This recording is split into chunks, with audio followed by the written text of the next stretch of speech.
अपने चैनल को safe zone में रखना चाहते हैं। आपका कंटेंट बेशक कितना ही अच्छा हो और आपकी एडिटिंग भले ही कितनी अच्छी क्यों ना हो, चैनल कभी भी डिलीट हो सकता है। तो यदि आपका चैनल इन सब में से किसी भी एक कैटेगरी में शामिल है, आपका चैनल क्या यूट्यूब पर हमारा भविष्य है या नहीं है। अमरावती में एक यूट्यूब एकेडमी सेटअप करने को लेकर सरकार की और यूट्यूब की गाइडलाइन क्या कहती है। क्रिएटर के जो चैनल हैं वो धीरे धीरे डिलीट होते जा रहे हैं। यूट्यूब पर हाहाकार और डर का माहौल बना हुआ है। इस चैनल पर कहीं ना कहीं ऐसा कोई ना कोई कंटेंट मौजूद है जो गाइडलाइन गवर्नमेंट की है, उन्हीं गाइडलाइन को यूट्यूब को फॉलो करना पड़ेगा। आप पहले उन नियमों को समझें, उन गाइडलाइन को समझें। तो जिन लोगों के भी इस प्रकार के चैनल हैं उनको लेकर यूट्यूब पर कुछ पॉलिसी बनती जा रही है। दोस्तों, आज देश ही नहीं बल्कि विश्व से लगभग लाखों लोग यूट्यूब पर अपना करियर बना रहे हैं और कुछ इस दिशा में प्रयासरत हैं। अगर आप एक नए क्रिएटर हैं और यूट्यूब पर अपना करियर बनाने की दिशा में अग्रसर हैं तो ये वीडियो आपके लिए बेहद जरूरी होने वाला है और वीडियो को स्किप किए बिना अंत तक जरूर देखें। अपने चैनल को सेफ जोन में रखना चाहते हैं तो ये समझना आपको बेहद जरूरी है। नहीं तो आपका कंटेंट बेशक कितना ही अच्छा हो और आपकी एडिटिंग भले ही कितनी अच्छी क्यों ना हो, चैनल को कभी भी डिलीट किया जा सकता है या चैनल कभी भी डिलीट हो सकता है। अगर आपका भी चैनल गेमिंग कैटेगरी से है या अर्निंग कैटेगरी से या टेक में ऐसे चैनल जो किसी ऐप के बारे में प्रमोट करते हैं और ऐसी ऐप जो कि प्ले स्टोर पे मौजूद नहीं होती हैं और उनके बारे में वो अपनी वीडियो में बताते हैं, तो यदि आपका चैनल इन सब में से किसी भी एक कैटेगरी में शामिल है आपका चैनल, तो ये वीडियो आपके लिए बेहद जरूरी हो सकता है। सबसे पहले आपको बता दूं कि YouTube पर किसी भी क्रिएटर का जो भविष्य होता है वो क्या हो सकता है और कोई भी क्रिएटर यदि एक यूट्यूबर बनना चाहता है तो YouTube पर उसका क्या भविष्य हो सकता है। जितने भी कंटेंट क्रिएटर हैं सभी YouTube पर अपना काम कर रहे हैं और अपनी पूरी मेहनत करते हैं, लेकिन ऐसी मेहनत करने से कोई फायदा नहीं है कि आपका चैनल एक सेकंड में, एक मिनट में गायब कर दिया जाए या यूट्यूब से डिलीट कर दिया जाए। ये सारी जो चीजें हो रही हैं ये किस कारण से हो रही हैं? ऐसा नहीं है कि ये जो चीजें चल रही हैं ये सभी के साथ हो रही हैं। कुछ ऐसी सेलेक्टेड कैटेगरी हैं, कुछ ऐसे सेलेक्टेड क्रिएटर्स हैं जिनके साथ में ये प्रॉब्लम आ रही है। यदि आप एक बिगिनर हैं यूट्यूब में, यदि आप अपना भविष्य देखना चाह रहे हैं तो सबसे पहले आपको ये जानना जरूरी है कि यूट्यूब बेसिकली कैसे काम करता है, यूट्यूब की क्या गाइडलाइन होती है, यूट्यूब का क्या सिनेरियो होता है, कौन यूट्यूब पर रुक सकता है, क्या यूट्यूब पर हमारा भविष्य है या नहीं है। तो आपकी जानकारी के लिए बता दूं कि अभी फिलहाल में अगस्त 2024 में यूट्यूब के जो सीईओ हैं नील मोहन और गूगल के जो कंट्री हेड हैं वो उनके साथ में एक ऑनलाइन मीटिंग हुई थी। आंध्र प्रदेश के जो सीएम हैं चंद्रबाबू नायडू, उनके साथ में यहाँ पर जो चर्चा हुई थी उनकी वो थी अमरावती में एक यूट्यूब एकेडमी सेटअप करने को लेकर और प्रदेश में कि डिजिटल इंफ्रास्ट्रक्चर को किस तरीके से बढ़ाया जाए। उनका जो उद्देश्य था इस मीटिंग को कंडक्ट करने का वो यही था कि डिजिटल इंफ्रास्ट्रक्चर को कैसे बढ़ाया जाए। तो इस बात से ये अंदाजा लगाया जा सकता है कि भविष्य में YouTube, गूगल अपना और भी विस्तार कर सकते हैं।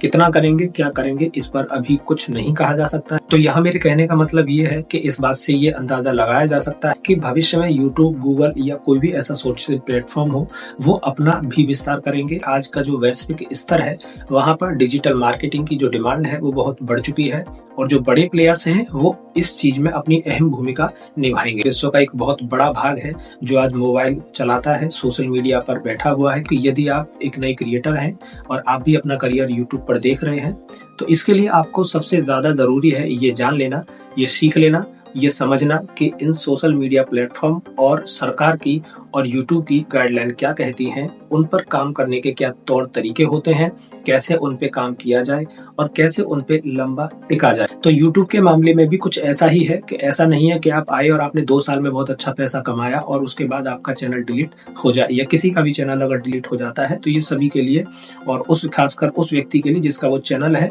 उसके लिए बेहद दुख की बात है। अगर एक बिगिनर व्यक्ति अगर यूट्यूब पे जा रहा है तो उसके लिए क्या जरूरी है सीखना। सबसे पहले कंटेंट आपका कितना ही अच्छा क्यों ना हो, एडिटिंग आपकी कितनी ही अच्छी हो, लेकिन कुछ चीजें ऐसी होती हैं जो कि अगर क्रिएटर इन चीजों पे ध्यान ना दे तो आगे चल के ये उनके लिए एक सरदर्द बन जाती हैं और धीरे धीरे चल के वो चैनल डिलीट होने की कगार पर खड़े होते हैं। सबसे पहले आपको ये सीखना बेहद जरूरी है कि यूट्यूब पर काम करना कैसे है, यूट्यूब की पॉलिसी क्या कहती है काम करने को लेकर। देखिए यूट्यूब पर हम सभी देख रहे हैं कि दिन प्रतिदिन यूट्यूब की जो पॉलिसी है वो चेंज होती जा रही है।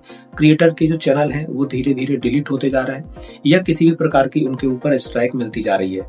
चैनल पर जो स्ट्राइक है उसके आने का मतलब है चैनल पर एक प्रकार से खतरे की घंटी का बजना। यूट्यूब पर ऐसे भी बहुत क्रिएटर हैं जो लंबे समय से दिख रहे हैं, उनका कंटेंट कितना चल रहा है ये बात एक अलग हो सकती है, पर मुद्दा है कि वो क्रेज पर टिके हुए हैं। कुछ ऐसे भी क्रिएटर हैं जिन्होंने कम समय में यानी 2, 4, 6 साल में बहुत अच्छा खासा पैसा कमाया, लेकिन बाद में पता चला कि उनका चैनल डिलीट होते जा रहा है या कुछ का हो चुका है। अगर मैं रिसेंट की बात करूं तो आप देखेंगे कि यूट्यूब पर हाहाकार और डर का माहौल बना हुआ है कि कब किसका चैनल डिलीट हो जाए। और ये डर का माहौल इसलिए है कि उनके चैनल पर कहीं ना कहीं ऐसा कोई ना कोई कंटेंट मौजूद है जिससे कि उनको ये डर सता रहा है कि कहीं ऐसा ना हो कल को उनका चैनल भी डिलीट हो जाए। और ये जो कुछ भी हम सुन रहे हैं उसका कारण जो मुझे समझ आया वो है यूट्यूब और कंटेंट को लेकर गवर्नमेंट की गाइडलाइन या कॉपीराइट स्ट्राइक और कम्युनिटी गाइडलाइन। कुल मिला के मेरे कहने का मतलब ये है कि गाइडलाइन चाहे गवर्नमेंट की हो चाहे यूट्यूब की हो, देखिए जो गाइडलाइन गवर्नमेंट की है उन्हीं गाइडलाइन को यूट्यूब को फॉलो करना पड़ेगा। उसके साथ साथ में फिर कुछ गाइडलाइन ऐसी भी होती हैं जो यूट्यूब की खुद की गाइडलाइन है, जिनको हम यूट्यूब कम्युनिटी गाइडलाइन कहते हैं। कॉपीराइट एक गवर्नमेंट की है कि आप किसी का कंटेंट चोरी नहीं कर सकते हैं, तो वो कॉपीराइट में आ जाएगा। और कम्युनिटी गाइडलाइन का मतलब है जो यूट्यूब की खुद की अपनी कम्युनिटी गाइडलाइन है। यदि कोई भी व्यक्ति उन गाइडलाइन को ब्रेक करता है या उनको तोड़ता है किसी भी तरीके से, जाने में अनजाने में है, तो इसका सीधा सा मतलब यह है कि उस चैनल पे कभी ना कभी भविष्य में स्ट्राइक लग सकती है या कॉपीराइट स्ट्राइक आ सकती है या कम्युनिटी गाइडलाइन की स्ट्राइक आ सकती है। इसलिए यूट्यूब पर यदि बने रहना है, करियर बनाना चाहते हैं, तो जितना आप अपने कंटेंट पर ध्यान दे रहे हैं उससे भी ज्यादा जरूरी इस बात पर ध्यान देना है कि आप पहले उन नियमों को समझें, उन गाइडलाइन को समझें, अच्छे से समझ लें कि काम करना क्या है और कैसे करना है। अभी पिछले दिन मनोज दे ने एक ट्वीट किया, क्योंकि एकदम से अब कुछ कैटेगरी के जो चैनल हैं उन पर स्ट्राइक पड़ रही है बहुत तेजी से। उसी को लेकर मनोज दे ने एक ट्वीट किया था का जो माहौल है ये इसलिए बना हुआ है कि यूट्यूब की जो पॉलिसी है वो धीरे धीरे सख्त होती जा रही है। हालांकि पहले नहीं थी शायद उतना, तो उन लोगों ने अपना अपना कंटेंट बनाया। और मेन जो उनमें प्रॉब्लम आ रही है वो आ रही है अर्निंग कैटेगरी के जो चैनल हैं उनमें, या किसी ऐप को प्रमोट करने या रिव्यू करने वाले चैनल हैं उनमें, या गेमिंग से संबंधित जो चैनल हैं उनमें। तो जिन लोगों के भी इस प्रकार के चैनल हैं उनको लेकर यूट्यूब पर कुछ पॉलिसी बनती जा रही है। यदि आप और भी जानकारी चाहते हैं तो कमेंट में अवश्य बताएं, ताकि उन पर भी डिटेल में एक सीरीज बनाई जा सके। ये वीडियो मैंने सिर्फ एक जानकारी के पर्पज से बनाया था। यदि आपने ये चीजें नहीं सीखी हैं तो यह बात ध्यान रखना कि 1 साल में, 2 साल में या जब भी कभी होगा आपका चैनल पर स्ट्राइक पड़ेगी और चैनल डिलीट होगा, यदि आप ऐसा कंटेंट बनाते हैं जो YouTube की कम्युनिटी गाइडलाइन को ब्रेक करता है। ऐसा नहीं कि सबका चैनल ऐसा डिलीट होगा। बहुत ऐसे भी लोग हैं जो 15-15 साल से अपने चैनल को लेके बैठे हैं। तो ऐसा उन्होंने क्या किया जो वो 15 साल से टिके हुए हैं, और ऐसा वो लोग क्या नहीं कर पाए कि वो 2 या 3 या 4 साल में उनके चैनल पर डिलीट होने की संभावनाएं बनती नजर आ रही हैं, या यूं कह लीजिए कि संकट के बादल उनके चैनल पर मंडरा रहे हैं। तो ऐसा ना हो तो उसके लिए हम क्या करें, तो यहाँ मैं आपको यही सलाह दूंगा कि आप कुछ करें या ना करें। सबसे पहले YouTube की कम्युनिटी गाइडलाइन क्या कहती है आप उसको जितना अच्छे से समझ लेंगे और रेगुलर पेपर, क्योंकि कई बार क्या होता है, आज जो चीजें मैं आपको बता रहा हूँ हो सकता है 1 साल बाद YouTube की उन पॉलिसी में भी कोई चेंजेस हो जाए। तो ये एक रेगुलर चीजें हैं कि यदि आप YouTube पर, ऐसा नहीं कि आपने आज स्टार्ट किया, आज आपने 20 वीडियो देख ली YouTube कम्युनिटी गाइडलाइन को लेकर, तो ऐसा नहीं कि आप उनको देखना बंद कर देंगे आगे के लिए, क्योंकि हो सकता है 6 महीने बाद वो पॉलिसी फिर चेंज होंगी। तो आपको एक रेगुलर अपडेट रखना है कि आपको चैनल पे क्या करना है, क्या नहीं करना है। ऐसा नहीं है कि आज आपने चैनल बनाया, आज आपने बहुत अच्छे से जानकारी ले ली किसी भी पॉलिसी के बारे में और अच्छे से आपने समझ लिया, और फिर आपने उसको एक बार मुड़कर भी नहीं देखा कि अब यूट्यूब की पॉलिसी क्या कहती है। यदि आप रेगुलर काम कर रहे हैं, लंबे टिके रहना चाहते हैं, तो मैं यहाँ आपको यही सलाह दूंगा कि आप कुछ करें या ना करें, कंटेंट आप भले ही चाहे जैसा बना है, क्वालिटी उसमें चाहे जैसी भी रखें, वो एक डजंट मैटर, लेकिन कम्युनिटी गाइडलाइन या YouTube की जो पॉलिसी है उनको एक रेगुलर रिव्यू करते रहना, ये सबसे आपका पहला प्राइमरी काम होना चाहिए। क्योंकि YouTube की, जैसे आप समझते हैं, हम सब जानते हैं कि एक कुछ समय के पश्चात में YouTube की पॉलिसी चेंज होती रहती है। ऐसा नहीं है कि जो पॉलिसी स्टार्टिंग में बनाई गई थी वही YouTube की पॉलिसी सिमिलर आज तक है।